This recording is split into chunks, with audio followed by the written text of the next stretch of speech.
Hi friends. చాలామంది కోపంలో ఎంతంటే అంత మాట్లాడేస్తారు. వాళ్ళ నోటికి ఎంత వస్తే ఎంత పదునుగా అయినా సరే ఎదుటి వాళ్ళని మాట్లాడేస్తారు. కానీ మాటలు పడడం అనేది మామూలు విషయం కాదు. అది కేవలం పడ్డవారికే తెలుస్తుంది ఆ బాధ.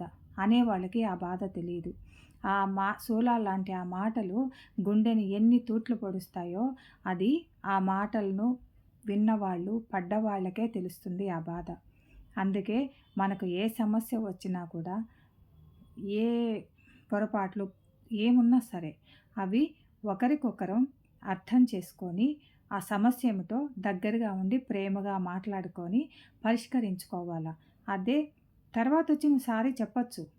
కానీ అప్పుడన్న మాట ఎప్పటికీ పోదు కదా! అది గుండెల్లో కలుక్కుమని గుచ్చుతూనే ఉంటుంది.